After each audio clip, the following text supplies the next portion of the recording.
Hello मेरे students, कैसे हैं आप लोग। All details information about NEET 2025। आपका एग्जाम कब होने वाला है, एलिजिबिलिटी क्राइटेरिया क्या रहेगा, एज लिमिट, अटेम्प्ट लिमिट आएगा या नहीं आएगा, पेपर का पैटर्न क्या रहेगा, ऑफलाइन या ऑनलाइन, सिलेबस आपका क्या होगा।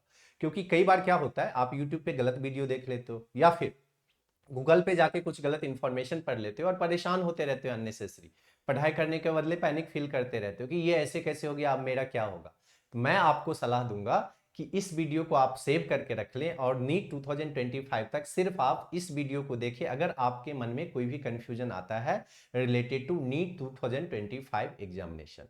इससे पहले मैं आपको एक क्विक अपडेट देना चाहूंगा आप सभी बच्चे को कि मैं इस बार आप सभी बच्चे के लिए India's best dropper course launch किया हूं। दो बैच है आप लोग के पास। पहला बैच है सुपर 30, जिसमें कि आप इस हेल्पलाइन नंबर को यूज करके इनरोल कर सकते हो या फिर डिस्क्रिप्शन बॉक्स में लिंक दिया हुआ है, इसका डिटेल्स दिया हुआ है, उससे आप यूज करके डायरेक्ट भी इनरोल कर सकते हो। दूसरा बैच है रैंकर्स बैच, आप इस हेल्पलाइन नंबर को यूज करके इनरोल कर सकते हो या फिर डिस्क्रिप्शन बॉक्स में डिटेल दिया हुआ है, आप वहां से भी डिटेल्स चेक करके डायरेक्टली इनरोल कर सकते हो। अगर आपको मेरे से कभी डायरेक्टली कांटेक्ट करना हो या मेरे से और भी कुछ आप क्वेश्चन करना चाहते हो तो आप ये ईमेल आईडी यूज कर सकते हो। के स्क्वायर ऑफिशियल है ये ईमेल आईडी और इस नंबर को यूज करके भी आप हेल्प ले सकते हो। अगर आप इस दोनों कोर्स में तो आप ये मान लो कि आपका सिलेक्शन 100% कंफर्म ही है, क्योंकि हम लोग इस तरीके से उस कोर्स में कुछ कराने वाले हैं कि आप 100% गारंटेड सिलेक्शन लेके जाओगे। अब बात करते हैं कि आपका एग्जामिनेशन कब होगा। 4th ऑफ मई, क्योंकि एनटीए हमेशा मई के फर्स्ट संडे में आपका एग्जामिनेशन कंडक्ट कराता है एंड 2025 में 4 मई को आपका एग्जामिनेशन हो जाएगा। इस बार आपको मई मंथ में पढ़ने के लिए ज्यादा टाइम नहीं मिल रहा है तो थोड़ा अलर्ट रहना, पहले से भैया मेहनत करना स्टार्ट कर दो। अब बात करते हैं एज लिमिट, अटेम्प्ट लिमिट की। ये आएगा क्या? नहीं, बिल्कुल 2025 में तो ये नहीं आएगा। ऐसा मैं क्यों बोल रहा हूं?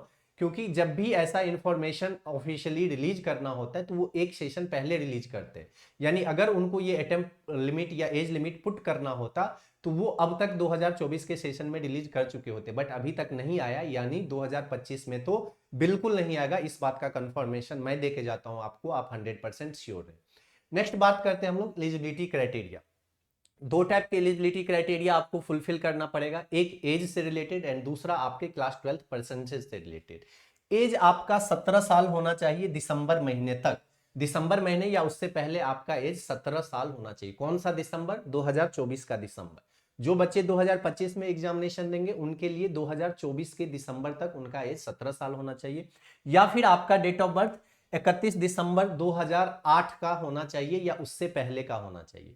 31 दिसंबर 2008 या उससे पहले का आपका डेट ऑफ बर्थ होना चाहिए। ये 2007 यहां पे गलत है क्योंकि मैंने 2024 का ये इंफॉर्मेशन यूज किया है। तो 31/12/2008 होगा, इससे थोड़ा कंफ्यूज मत होना। 31/12/2008 या उससे पहले का आपका डेट ऑफ बर्थ होना चाहिए।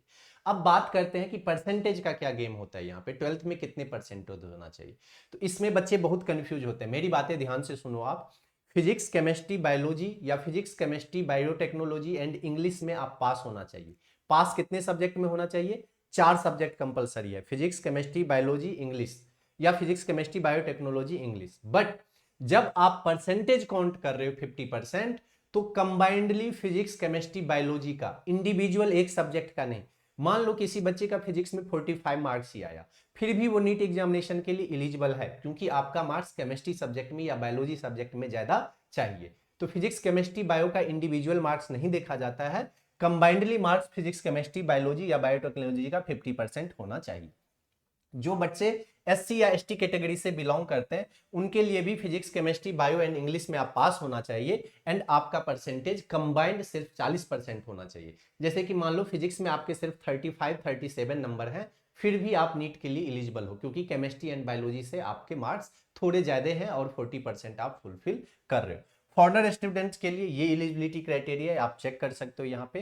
तो ये मेन एलिजिबिलिटी क्राइटेरिया था। सिलेबस क्या रहेगा? सेम एज नीट 2024 आपका सिलेबस रहेगा और आपको सिर्फ और सिर्फ यही पढ़ाई करना है। इससे कंफ्यूज नहीं होना है कि डिलीटेड सिलेबस से क्वेश्चन आ जाएगा, आउट ऑफ सिलेबस क्वेश्चन आ जाएगा, ये सबसे परेशान नहीं होना है।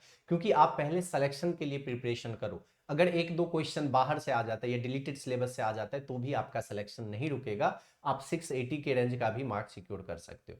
तो एज जैसा आपका 2024 में था वैसा ही सिलेबस रहेगा, न्यू एनसीईआरटी के अकॉर्डिंग आप लोग पढ़ाई करेंगे। मोड ऑफ एग्जाम आपका क्या रहेगा, ऑफलाइन एग्जामिनेशन रहेगा, ऑनलाइन ये नहीं होगा। क्यों, देखो एक फनी बातें हैं और एक कई बात एक दूसरी रिलेटेड बातें हैं। फनी बातें ये है कि अगर ऑनलाइन एग्जामिनेशन होगा तो थोड़े से ये जो मतलब आप देख रहे हो पेपर लीक वगैरह वो कम हो जाएगा, तो जो जिनको बेनिफिट होता है वो नहीं होगा। बट ये फनी बात थी, मजाक के लिए। मेन रीजन क्या है कि नीट में बहुत ज्यादा बच्चे रहते, 26 लाख इस बार थे, 28 लाख बच्चे अगली बार जाएंगे। इतना ऑनलाइन एग्जामिनेशन कंडक्ट कराना बहुत मुश्किल होगा, क्योंकि आपको पता है अभी भी अपना कंट्री इतना डेवलप नहीं है कि हर जगह कंप्यूटर मिले, हर सेंटर पे ये रहे, ये सब बातें होती है। दूसरी बात है यहाँ पे ये होती है कि अगर इन्हें ऑनलाइन एग्जामिनेशन कंडक्ट करना कराना रहता तो अभी तक ऑफिशियल नोटिफिकेशन आ गया रहता, मतलब एक सीजन पहले ही ये डिक्लेरेशन हो जाता है कि क्या चेंजेस होने वाला है। अभी तक नोटिफिकेशन नहीं आया, 2024 का एग्जाम ओवर, यानी आपका एग्जामिनेशन ऑफलाइन ही होगा, अब चेंज नहीं होगा। अब बात करते हैं कि एग्जाम का पैटर्न क्या होगा। वही पैटर्न होगा जैसा कि आपको 2024 में मिला था, मतलब 2 सेक्शन रहेंगे, 35 एंड 15 का कॉम्बिनेशन आपको मिलेगा। सेक्शन ए से पूरा क्वेश्चन करना रहेगा एंड सेक्शन बी से कोई भी 10 क्वेश्चंस करने रहेंगे यहाँ पे, ठीक है। तो बेटा ये कुछ इन्फॉर्मेशन थे आपके एलिजिबिलिटी क्राइटेरिया से रिलेटेड, एग्जाम से रिलेटेड, पैटर्न से रिलेटेड, सिलेबस से रिलेटेड, ये मैंने सारा इन्फॉर्मेशन दे दिया। अगेन मैं आप लोगों को एक बात याद दिलाना चाहूंगा कि time is most expensive thing in the world, because no one has born to buy which time has already spent.